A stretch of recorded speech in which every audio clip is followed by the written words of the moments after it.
to the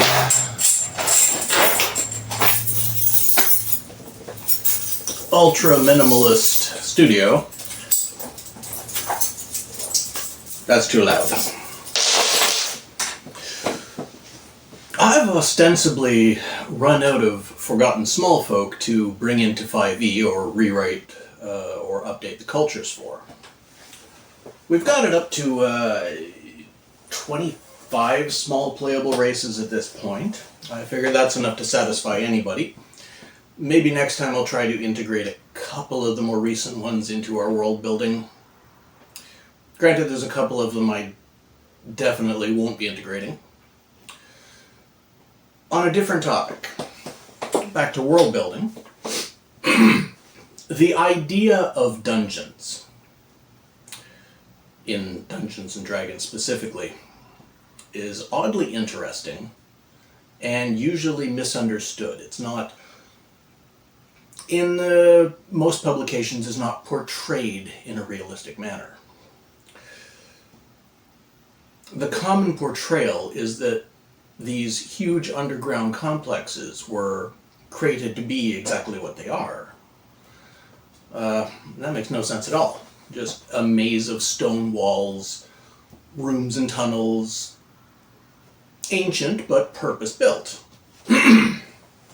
with traps and monsters and treasures all specifically laid out intentionally. Maybe you've got the big bad evil guy and somebody to rescue or something. It's an absolutely stupid idea. But what if it isn't? Remember, whichever fantasy world you're playing in more than likely has forgotten more of its own ancient history than was ever written down, much as in our own real world. What if these dungeons we delve into are all that remains of whatever forgotten metropolis used to stand in what are now woodlands, farm pastures, and villages? You'll often enough find ruins of some kind or another on the maps for any campaign. What did they used to be? Remember, even in the real world, we find places like Derinkuyu in Anatolia.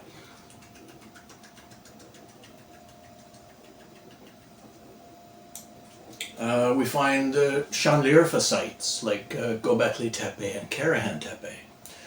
We find souterrain and fugu all across the British Isles, even whole villages buried, like Skara Brae in Orkney, the Longyu Caves in China, the Paris Catacombs, burial complexes and tunnels and pyramids in Egypt and in South America. How many necropoli and sewer systems and aqueducts have been found relating to the Roman Empire? Even more recent history, like the number of bunker systems that keep being found across Europe, more in Eastern Europe than not, that were left over and completely forgotten about after World War II. What if the dungeons our PCs find in their adventures are all that's left of whatever ancient culture stood 100 generations before them? Everything above ground is long since weathered away. But underground, things built out of stone are carved out from the stone. Aqueducts, sewers, basements, root cellars, and tombs. Or places for people to hide if the town was ever attacked. There's no need for them to be purpose-built dungeons. There's no reason for somebody to put monsters in there. The monsters would likely find comfy places to hide all on their own. Any errant big bad or crew of bandits or a goblin tribe or a necromancer, the people who can't exactly rent an apartment in town probably wouldn't turn their nose up at a strong-built base of operations that nobody else knows about, especially since it's free. And from a world building perspective, taking this point of view on dungeons allows you to rebuild your own world over and over again. It's like a generational layer cake. You could have empires and their cities rise and fall, be forgotten, and built over top of by the next empire. Not even knowing that there's still a few tunnels and foundations just underneath their brand new tunnels and foundations. But maybe there was something underneath that previous empire too. And when the next empire falls, it'll happen all over again. You could set a campaign in any one of these empires with different cities on the same map.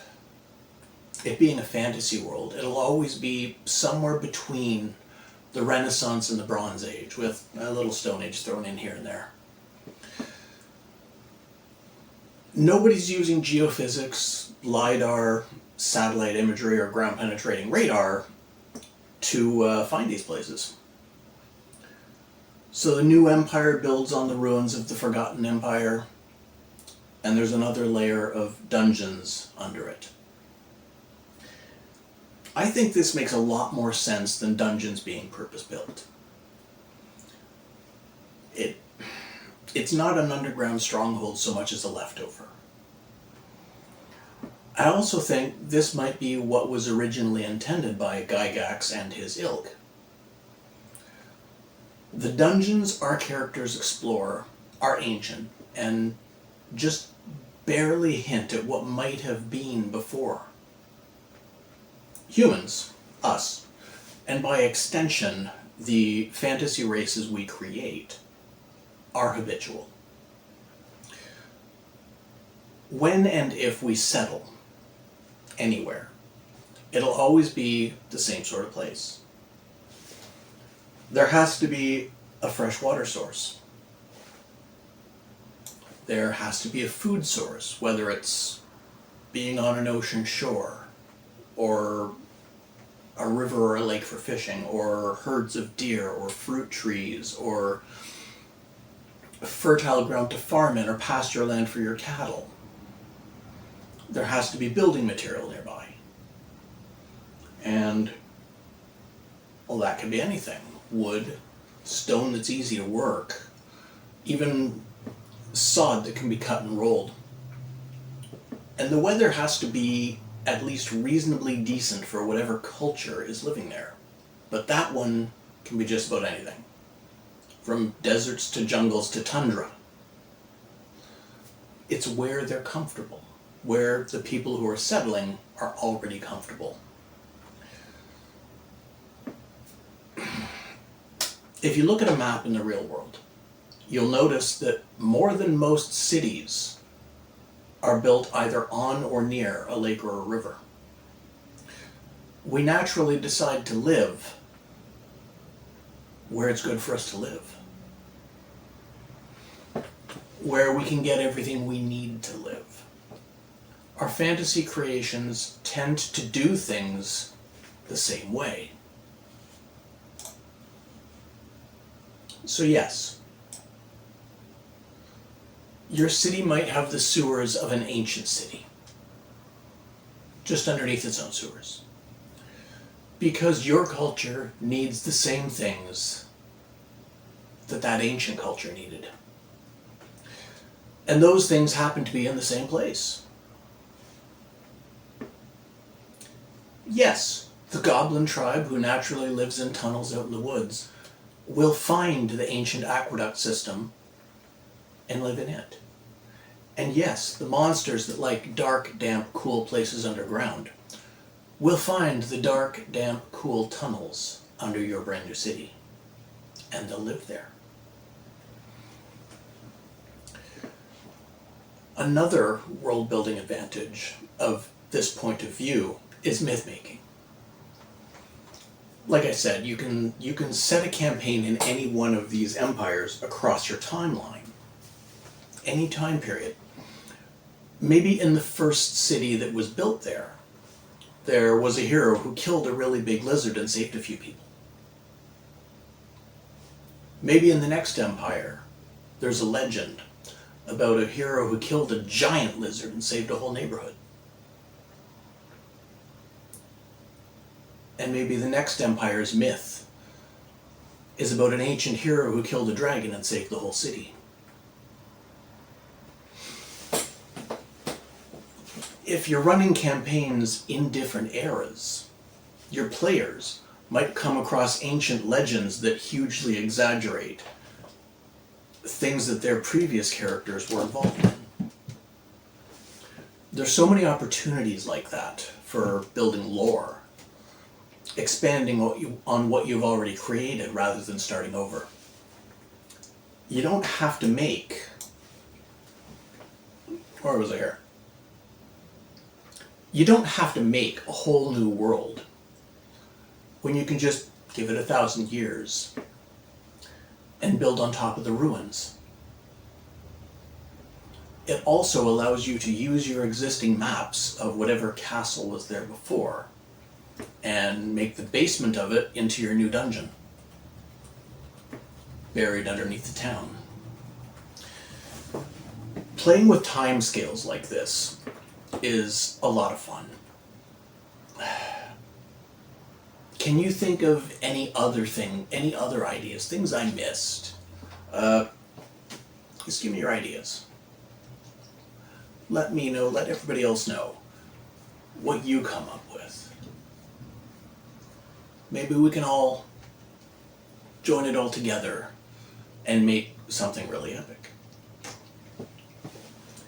Anyways, as always, like, share, comment, and subscribe. And I'll talk to you next time.